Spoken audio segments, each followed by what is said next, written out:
No pressure, right? No pressure. Thank you. It's your first 10 minutes. All right, there we go. We've got the timer on. My name is Bill, and I'm an alcoholic. Hi, Bill. Good to be here. My sobriety date is September 25th, 2011. My home group is called You Are Not Alone. It's a beginners meeting that meets Wednesday night at 7:30 at the Woodland Park Lutheran Church on 75th and Greenwood. Yes, I have a sponsor. His name is Evan P., and he has a sponsor whose name I don't recall. And I'm glad to be here, and great to be sharing the podium with Paul. Jesus, it's a very unique meeting that actually has a sponsor and a sponsee speaking together, so I'm honored. Anyway, my story begins actually in New York City. Born in Brooklyn, raised in Queens, so not Boston. You hear that? It's Brooklyn, not Boston. We park cars. We don't park cars. But my story begins in the household that I grew up in. I grew up in a violent alcoholic household. I had no siblings, but I had a father who was a violent alcoholic. He was a war-traumatized veteran of World War II. He was inducted in 1942, volunteered for Ranger training, was ashore in two of the invasions of Europe, first in Italy, I believe Sicily, and then again came ashore at Utah Beach in Normandy. And as a Ranger, he was first ashore with the engineers and the 101st Airborne. 101st Airborne usually went in behind the enemy lines. Engineers came ashore with the Rangers. The engineers were involved, responsible for blowing up the fortifications that would prevent the main landing invasion. And my father was there to make sure they stayed alive to do that job.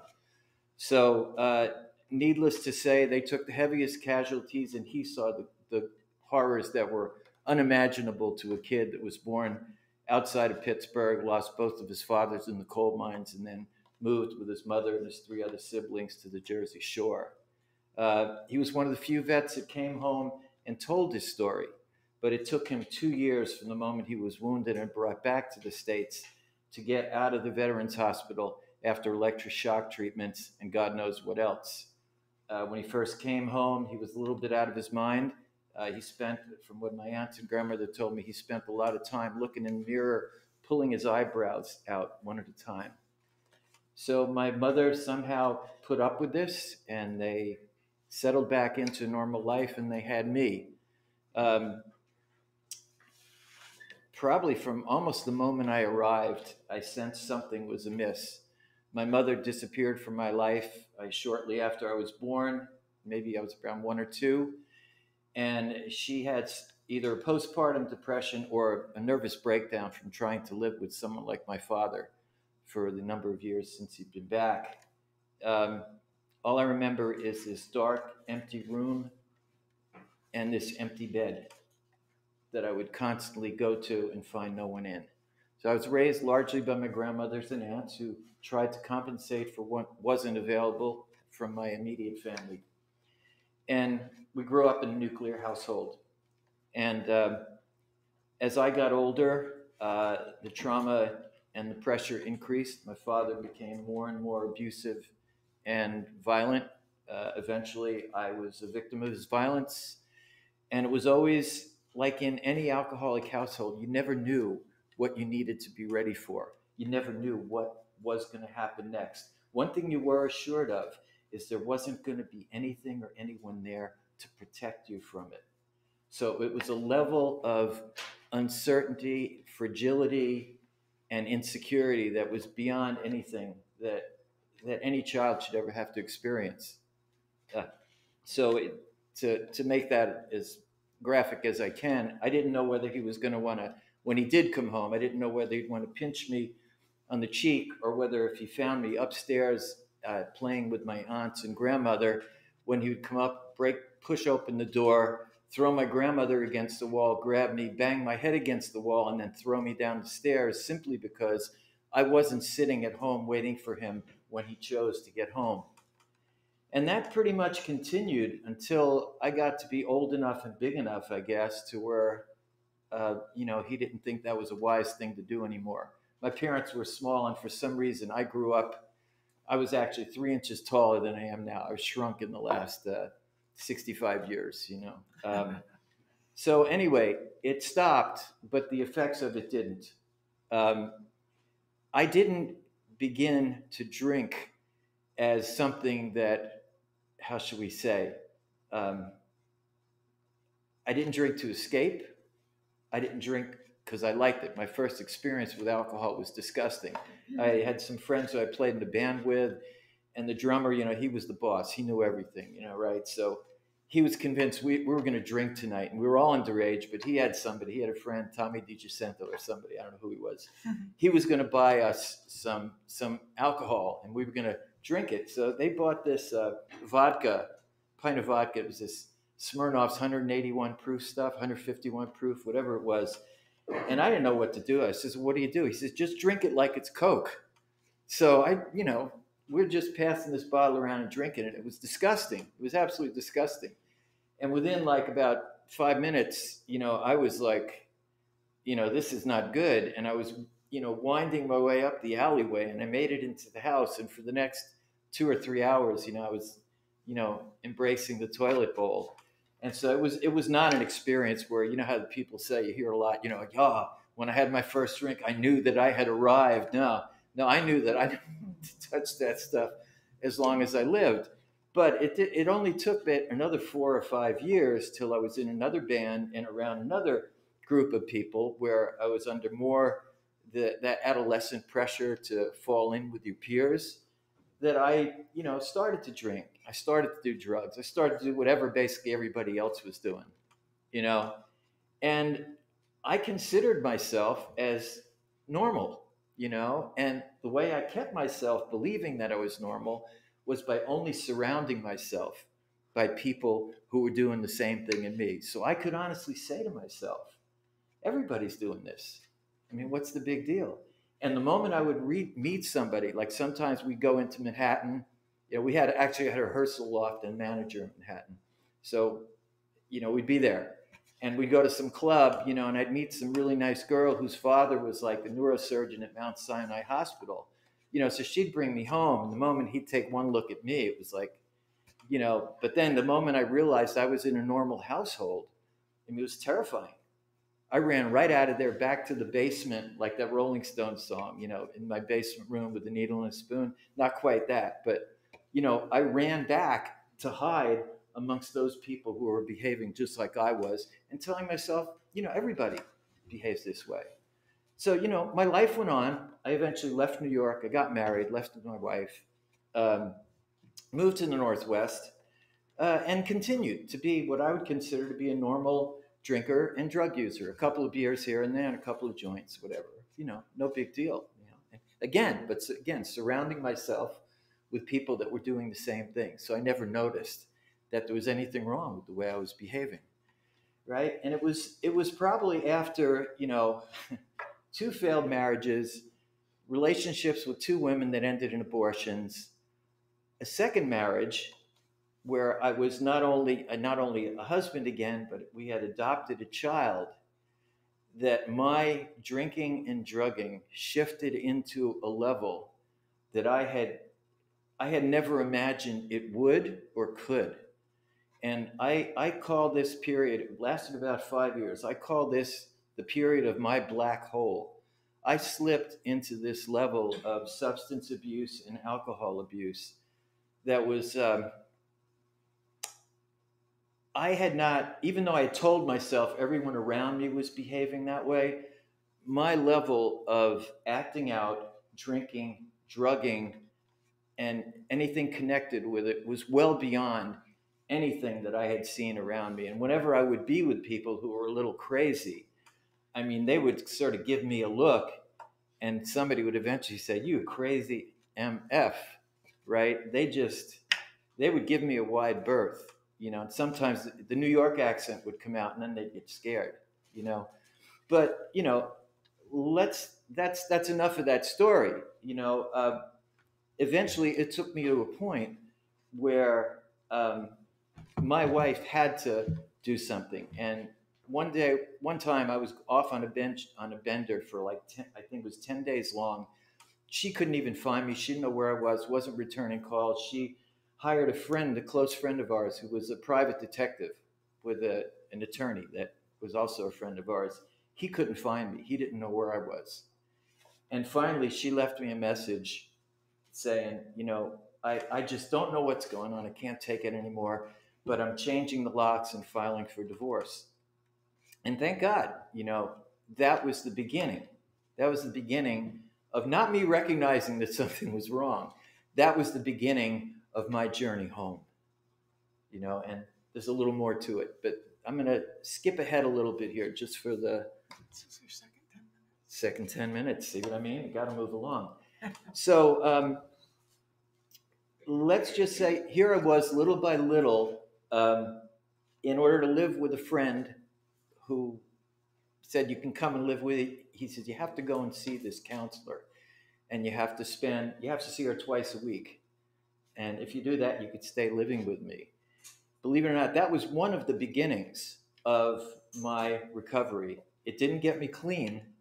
It did certainly, by far, didn't get me sober or even thinking that I needed to be sober. But what it did do is get me to look at my behavior, how I felt leading up to it, how I felt while I was acting out with it, and how I felt afterwards. And we would go into sessions and we would talk about it. Sometimes I would even leave her voice messages when I was like in the middle of God knows where, doing God knows what. And she would play them back to me. And we would actually have some discussions about this stuff, Little did I know, this was the beginning of my recovery. The second part of it came about, let's see, 3 years after that, when I was having some severe health issues. I won't get into, but when I basically went and had an examination, I found out I had a very aggressive form of prostate cancer. So I was told basically, you met what's going to kill you. It's just, it's a question of how long it's going to take. And that's going to depend on how you choose to live from here on in. So believe it or not, that diagnosis, even though I had been living my life as the way I defined it, as a life not worth living, even though I had, my net worth was over $1 million, I had a nice wife, I had a beautiful son, I had come to define my life through the level of alcohol and drug abuse I had been engaging in as a life not worth living. Talk about insanity. That was my first look, opening that door on true insanity. But getting back and moving ahead a little bit, I actually began almost from that diagnosis on to stop doing everything. Within 2 weeks, I was no longer doing any drugs and I was no longer drinking anything. But I wasn't sober by any means. I was clean, and that was about it. And in that time, I managed to fight for and win a retraining grant that sent me to school after an on-the-job injury. I was able to move against my son's mother, who was abusing him. I was able to report her, get her into a diversion program where she had to take anger management and see a family counselor, and finally was able to begin to show up as a functioning father. And in some ways, you could say even as a functioning husband. So right around the time, I was in school, I graduated from school. It was probably close to 2.5 years that I had been clean. But as soon as things began to shift and as soon as the distractions faded, as soon as I graduated, as soon as, whatever, things still were not right, and I began to binge again. And they weren't big binges, but they were binges enough, first, to cause me to lose the woman I was engaged to. Second, to cause me to lose this incredible house that I had been leasing for a song. And little by little, I was feeling a change in the condition of my physical being, my health. And it was on that second binge, when I was sitting alone in this beautiful house overlooking the Sound Mountains, that I got a call from a former classmate and colleague. And he was just calling to check in. And this is, we talk about God shots. Okay, he was just calling to check in, and he just says, "So, what's going on? How you doing?" And I said, "I'm not doing good." And as I was saying this, it was almost as if it wasn't me speaking. And the real me was saying, "What are you telling this guy? This guy is a potential business partner, or at least a friend, certainly a colleague. He knows all the people that are part of this new life you're starting. Shut up," right? So instead, he asked me, "Well, what's going on?" And again, I start telling him, and I tell him the whole story, at least the last 6 or 7 years of it. And again, I'm saying, "What are you doing? What are you doing?" And then he just didn't say anything. He said, "Well, do you want me to come over?" And then again, I hear this voice that says, "Yeah." So he comes over, and I do my usual, boo-hoo, "Oh, I did this, my life is over." And he listens, and finally goes, "Is that it?" And I said, "Yeah." He said, "Well," he says, "I know exactly what you're talking about."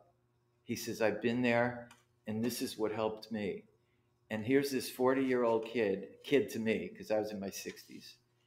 He reveals himself as being 21 years clean and sober, and reveals a life of violence, crime, alcohol, and drug abuse in Detroit when Detroit was falling apart, that put him right at the threshold of either a life as a felon and a drug addict, or taking the option that this judge was giving him, to go into a diversion program. And the judge said, "I might be making a mistake at this, but I see something in you, and I'm willing to give it a chance." And so he did it, and it stuck. And so he just told me, he said, he says, "It's clearly you're facing some of the same stuff." He said, "What I'd suggest to you," he says, "you can call me as much as you want." He says, "What I'd suggest to you," he says, "you get on the computer." He says, "You find some meetings and just start going to meetings." And he says, "When you get there, share and listen to people and stick around after the meetings." He said, "Get there early and stick around later." And so I started doing that. That day, I went on the computer, looked up 2 meetings. I went to 2 meetings that day, and I did stick around. And one of the things I got immediately that I didn't even realize I needed, I got the concept of fellowship. I suddenly was breaking out of myself, as they call it, a disease of extreme self-centeredness. I broke out of that shell of isolation. I began to care about people that I had just met. And actually, I had this little thing going on where, I wasn't a prayer. I wasn't, I didn't get down on my knees every day and pray. And actually, I'm still not that person. I have to honestly admit, honestly and humbly, I don't get down on my knees in the morning and pray. But what I did do is, as I heard these people's stories and struggles, I wrote them down on cards. And when I got home, well, I wrote it at home. I didn't do it there. It's like, okay, what is she saying? And I wish these people well. I hope that they would somehow overcome their struggles. I would hope that this person would get the job that they wanted. I was hoping this relationship would finally work for this person who has been struggling after 3 bad marriages and abusive relationships. I began to care about people, and I broke the isolation that was keeping me stuck in this cycle of use, abuse, self-centeredness, and just a level of misbehavior and acting out that was, so harmful to the people around me, especially my then wife and my son. Anyway, so ever since then, I messed around for 9 months, trying to. Yeah, I got a sponsor, but I tried to convince him how we need to rewrite the big book because it was misogynist and archaic, and the language and these columns. I mean, what kind of therapy we're gonna get with these columns? This has got to be done differently. And you can guess what happened eventually. Eventually, I relapsed about 9 months in. And I found myself basically heading right back where I was. Only this time, I had reclaimed enough respectability and hope just from the time that I was clean and sober to realize I don't want to go back there. I want to live. And so I immediately did what they say, find somebody who's got what you got, ask them if they'll be your sponsor, and do whatever he tells you to do, and do it judiciously, you know. And I did that, and it worked. It worked. That was like, not quite. It's probably about 12 and a half years ago. Since then, um, and he used to say something. He used to say something that used to, like some of these statements you hear from AA, they used to make me want to power barf. Well, he used to say this one thing that just to make it was like, Jesus, why don't you shut up and stop making a fool of yourself? He would say, now I have the life beyond my wildest dreams. And I was like, I didn't get it. But if I look at what my life is like now, how I am available for my son, for his mother, for the people that I have in my fellowship, my friends, my fiance, people I work with, as sponsors and sponsees, as I call it, the give and take gift of sponsorship. It is, well beyond anything I ever imagined. And I'm going to wrap it up, I think, even though I'm supposed to go a little.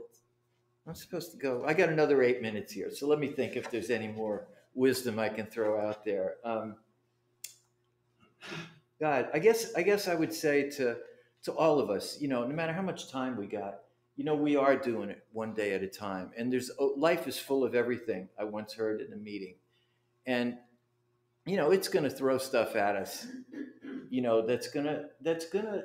How should we say? I think in the 10-step directives, it says it'll throw us off balance, take us by surprise, and tempt us to make mistakes.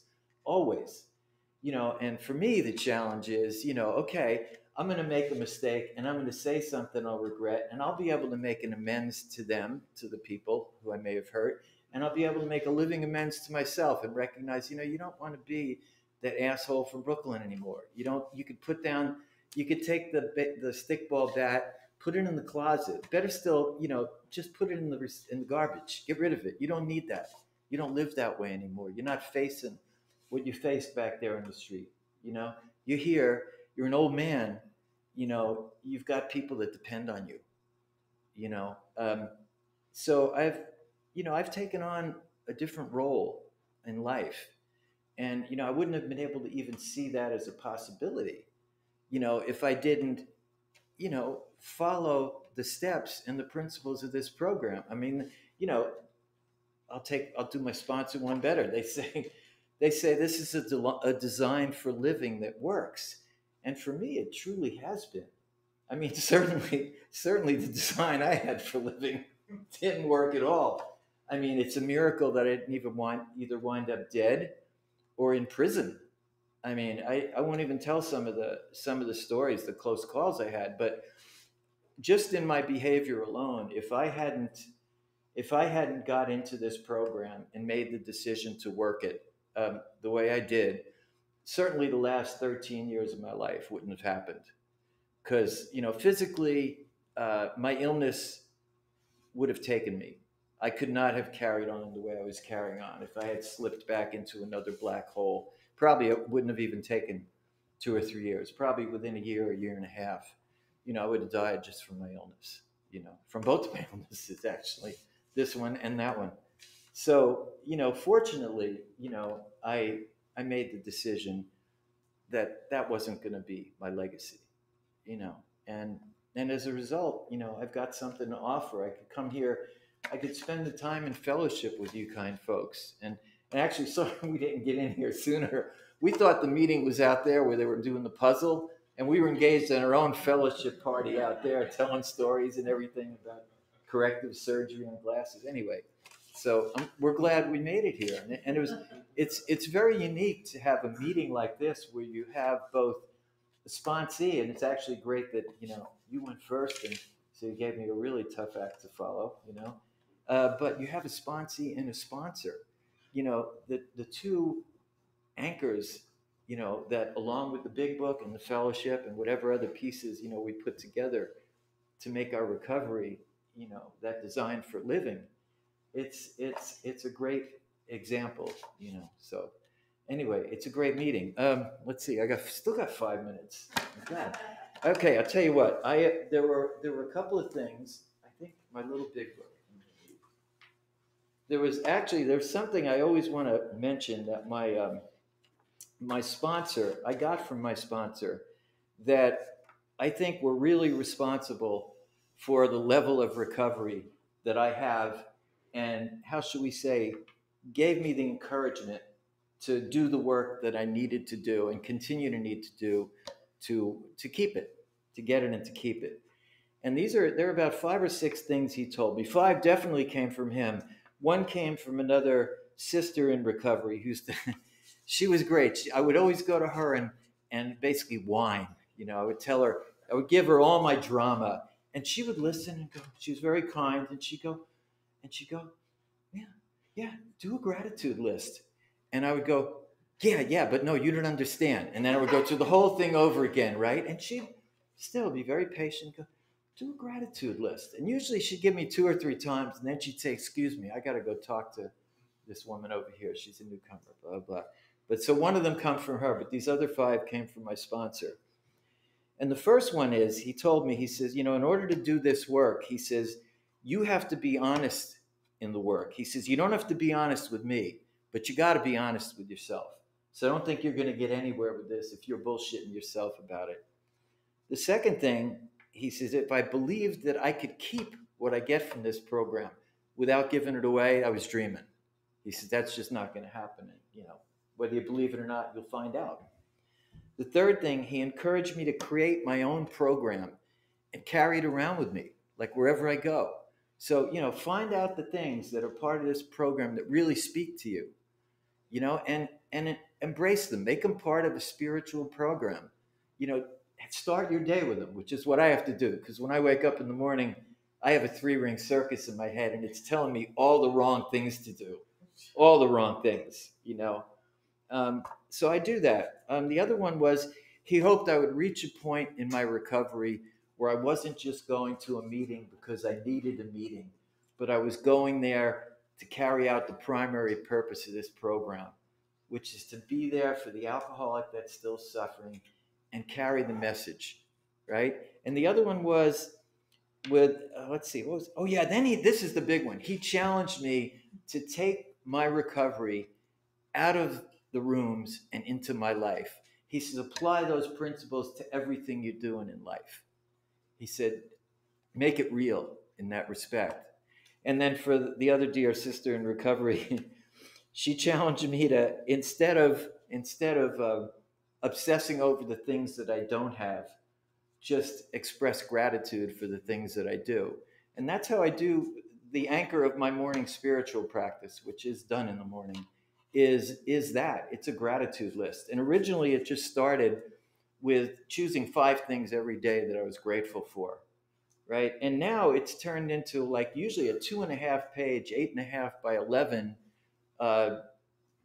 diatribe, really. Some of the same things I'm grateful for every day. But the importance of that for me is that I lived a life where I wasn't grateful for anything. I didn't even understand. The word didn't even exist in my vocabulary. I lived a life that I defined as a life not worth living. So anyway, I've been able to live by these 6 principles, really, in addition to the other ones that we all know, that we hopefully, as we say, we practice in all our worldly affairs and all our human relationships. Since I got 56 seconds, I'm going to read from one of my favorite readings in the big book and hope I don't go over. We are people who normally would not mix, but there exists among us a fellowship, a friendliness, and an understanding which is indescribably wonderful. We are like the passengers of a great liner, the moment after rescue from shipwreck, when camaraderie, joyousness, and democracy pervade the vessel from steerage to captain's table. Unlike the feelings of the ship's passengers, however, our joy and escape from disasters did not subside as we go our individual ways. The feeling of having shared in a common peril is one element in the powerful cement which binds us, but that in itself would never have held us together as we are now joined. The tremendous fact for every one of us is that we have discovered a common solution, We have a way out upon which we can join in brotherly and harmonious. No, we have a way out on which we can absolutely agree, and upon which we can join in brotherly and harmonious action. This is the great news this book and this program carries to those who suffer from alcoholism. Thank you.